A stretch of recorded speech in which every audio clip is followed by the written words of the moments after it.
जय मसीह की हम प्रार्थना करते हैं।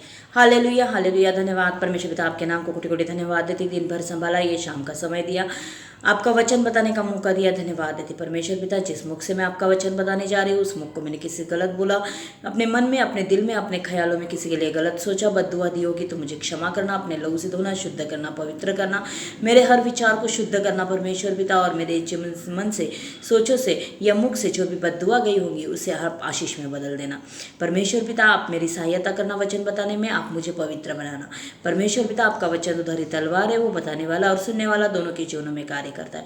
हम दोनों के जीवनों में आपका वचन कार्य करने पाए परमेश्वर पिता।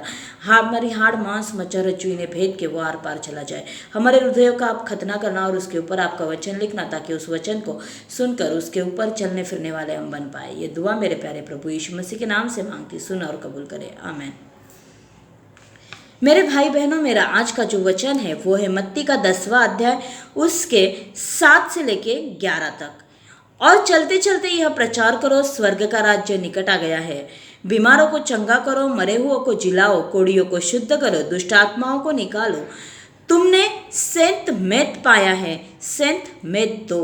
अपने पटुकों में ना तो सोना और न रूपा और न तांबा रखना। मार्ग के लिए न झोली रखो, न 2 कुर्ते, न जूते और न लाठी लो, क्योंकि मजदूर को उसका भोजन मिलना चाहिए। जिस किसी नगर या गांव में जाओ तो पता लगाओ कि वहाँ कौन योग्य है, और जब तक वहाँ से न निकलो उसी के यहाँ रहो। हालेलुया।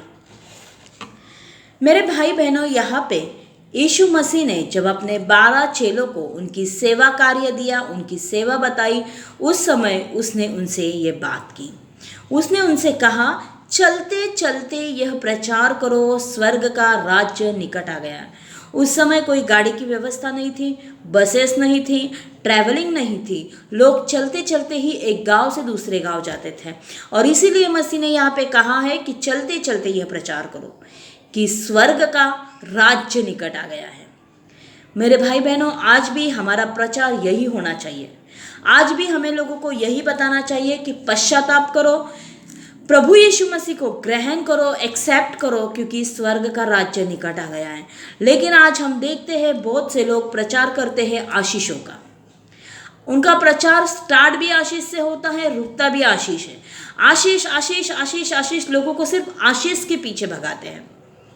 हमें ऐसा नहीं करना है। हमें लोगों को बताना है, पश्चाताप करो, स्वर्ग का राज्य निकट आना है। हमें यहोवा की वाणी सुनानी, यूहन्ना की वो वाणी सुनानी है जो उसने जंगल में कही, पश्चाताप करो, स्वर्ग का राज्य निकट आया है। हमें फिलिप खोजा के लिए वो फिलिप की वाणी बननी है। हमें उन लोगों के लिए वो वाणी बननी है, पश्चाताप करो, स्वर्ग का राज्य निकट आया है। बीमारों को चंगा करो, मरे हुओं को जिलाओ, कोढ़ियों को शुद्ध करो, दुष्ट आत्माओं को निकालो। तुमने सेंत मेत में पाया है, सेंत मेत में दो। प्रभु ने उन्हें अधिकार दिया दुष्ट आत्माओं में। प्रभु ने उन्हें अधिकार दिया चंगाई देने के लिए। प्रभु ने उन्हें अधिकार दिया मृतों को जीवित करने के लिए। और क्या कहा? पैसा लिया बोलो? नहीं, उन्होंने कहा तुम्हें फ्री में मिला है, मुफ्त में मिला है। तुम्हें यह दान मुफ्त में मिला है, इसके लिए तुम्हें कोई कीमत नहीं चुकाई, तुम भी मुफ्त में दो। मैं खुद, मेरी गवाही है कि मुझे चंगाई मिली, मुफ्त में मिली। मैंने 1 रुपया किसी को नहीं दिया। मैं तो यहाँ तक कहती कि मैंने प्रभु से कभी प्रार्थना भी नहीं की कि मुझे चंगाई दो करके। जैसे उस 38 साल को बीमार को बिना मांगे प्रभु ने चंगाई दी, वैसे मुझे भी बिना मांगे प्रभु ने चंगाई दी। मैंने सिर्फ प्रभु से इतना कहा था कि प्रभु अभी मैं भी मेरे बीमारी से तंग आ चुकी हूँ, मेरे पास खर्चा करने के लिए भी पैसा नहीं, डॉक्टर के लिए भी पैसा नहीं, और दवा लेके भी मुझे तकलीफ हो रही है। तुझे जो करना है कर, मुझे या तो मार डाल या मुझे बचा ले, बस। तो परमेश्वर कहता है कि तुम्हें मुफ्त में मिला है तो औरों को मुफ्त में दो। तुमने 1 रुपया भी नहीं खर्चा किया। आज लोग क्या करते हैं? सुसमाचार बताने का, प्रार्थना करने का 25-25, 30-30 हज़ार खर्चा देते हैं। घर पे जाते, प्रार्थना करते, कुछ नहीं हुआ तो बोलते कि आप 25-30 हज़ार दो, हमारे प्रेयर टॉवर में हम आपके लिए चैन प्रेयर करेंगे। क्यों मेरे भाइयों? ठीक है, मैं जानती हूँ, मैं मानती हूँ कि चैन प्रेयर के लिए, फास्टिंग प्रेयर के लिए वो लोग अपने कामों की छुट्टी मार के काम प्रेयर करते हैं आपके प्रेयर टॉवर में, तो उनका पेमेंट आप करो। या फिर अगर चेन प्रेयर की रिक्वेस्ट हर रोज़ तो आती नहीं, कभी तो आती हैं, तो क्या वो लोग एक दिन अपना पेमेंट, एक दिन का पेमेंट परमेश्वर के लिए छोड़ नहीं सकते? परमेश्वर उनको दुगनी आशीष देगा, कहीं से भी परमेश्वर उनको पैसा देगा। लेकिन नहीं, हम पैसा लेते 25-25, 30-30 हज़ार। जिनके पास नहीं होता वो कर्जे करके पैसे देते हैं, और जिनके पास वो भी एकपत नहीं है कर्जा करने की, क्योंकि कर्जा भी तो देने के लिए कुछ तो लगता है, गाड़ी लगती, घर लगती, कुछ तो लगता है, गिरवी रखने के लिए सोना लगता। कुछ फैमिली ऐसी कि जिनके पास ना तो खुद की गाड़ी है, ना खुद का घर है, ना सोना है, क्या गिरवी रख के वो आपको पैसा दे? फिर पास्टर लोग ऐसे फैमिली के लिए प्रार्थना नहीं करते, दुआ नहीं करते, उस घर में 2 मिनट से ज़्यादा, वो 2 मिनट नहीं, आधा सेकंड से भी ज़्यादा रुकते नहीं। 2 मिनट तुम्हें बहुत बोली, लेकिन प्रभु हमें कहता है कि तुम्हें मुफ्त में मिला है, मुफ्त में दो। अपने पटुके में ना सोना लो, तांबी लो, कोई कोई कोई धन अपने पास ना रखो, ना कोई जूता ना लाठी, क्योंकि मजदूर को उसका भोजन मिलना चाहिए। और वो कैसे मिलेगा? वो कहता है जिस किसी नगर या गांव में जाओ तो पता लगाओ कि वह कौन योग्य है, और जब तक वहां से ना निकलो उसी घर में रहो। हाँ, आज हम घर में नहीं रहते, आज हम होटल्स में रहते हैं। आज जब प्रेयर के लिए पास्टर लोग जाते हैं तो वो किसी पास्टर के भी घर रहना पसंद नहीं करते, उनको पसंद आता है ऊंचे ऊंचे बड़े बड़े होटल्स में रहना। और चर्च की तरफ से जाते हैं तो चर्च उनका ऑर्गेनाइज भी करते हैं, चर्च उनकी व्यवस्था भी करते हैं, और करनी भी चाहिए, क्योंकि चरवाहे का हमें मान रखना चाहिए, हमें उसका स्वागत करना चाहिए। और परमेश्वर का वचन कहता है कि तुम्हें मुफ्त में मिला है, मुफ्त में दो। मेरे भाई बहनों, आज बहुत से लोगों ने व्यापार बना के रखा है प्रभु के कार्य को। 25-25, 30-30 हज़ार प्रेयर मीटिंग के लिए, प्रेयर करने के लिए लेते हैं। 2-2, 3-3 हज़ार में तेल की, पानी की बोतल 200-200 में बेचते हैं। जो पानी फ्री में मिलता है वो पानी की बोतल 200 में बेचते। अगर बिस्लरी की बोतल आप लेते तो 10-20 रुपए में बिस्लरी की बोतल मिलती है, वो लोग 100-100 रुपए में बिकते। कपड़ा बिकते, रुमाल में बिकते हैं, क्योंकि पास्टर ने अभिषेक करके दिया है, अभिषिक्त पास्टर ने इसके ऊपर प्रार्थना की है। क्या चल रहा है मेरे भाई बहनों,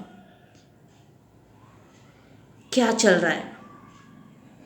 अभी आपके मन में सवाल उठा होगा ना कि फिर हम क्या करें, क्योंकि इन लोगों को बढ़ावा भी तो हमने दिया है ना। अलीशा के पास जब वो मोआब देश का सूबेदार आया था चंगाई पाने के लिए, वो उसके लिए सोना रूपा सब लेके आया था, लेकिन अलीशा ने कुछ नहीं लिया। गेहजी ने लिया तो उसको कोड़ आ गया। वो पुराना नियम था, वहाँ तुरंत सज़ा मिलती थी। नए नियम में भले आपको तुरंत सज़ा ना मिले, लेकिन जब आप न्यायासन में प्रभु के सामने जाएंगे तो आपको हिसाब देना पड़ेगा। प्रभु पूछेगा, मैंने तुझे फ्री में दिया, तूने लोगों से पैसा क्यों कमाया?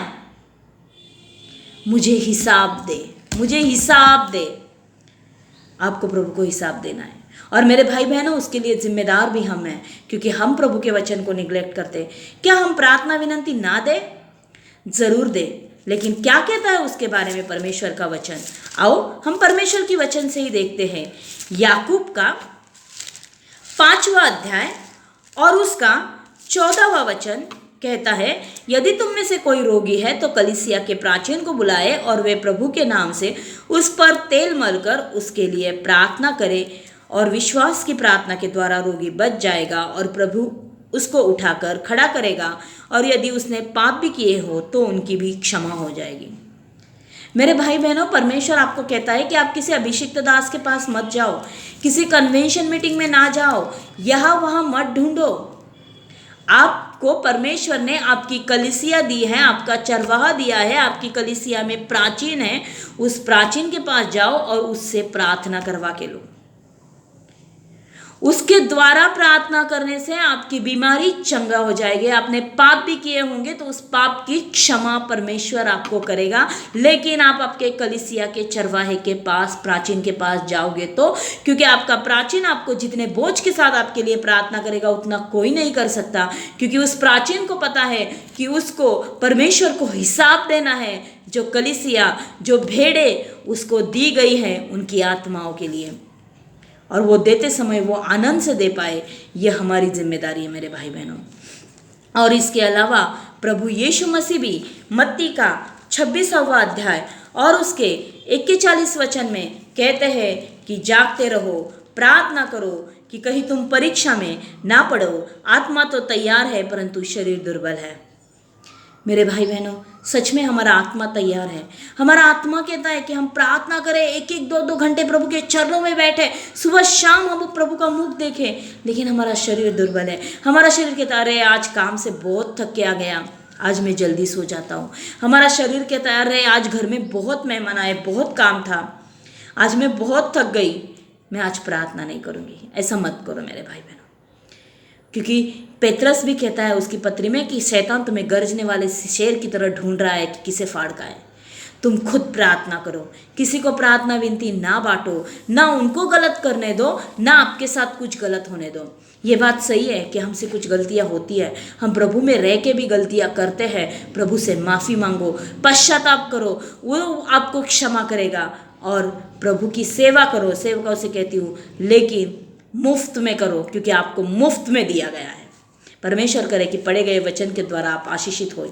हम प्रार्थना करते हैं। हालेलुया हालेलुया, धन्यवाद धन्यवाद परमेश्वर पिता, आपने ये समय दिया। परमेश्वर पिता सच में तूने सेवकों को मैसेज दिया है, परमेश्वर पिता संदेश दिया है इस वचन के द्वारा कि आपको मुफ्त में दिया गया है, तो आप भी औरों को मुफ्त में दिया।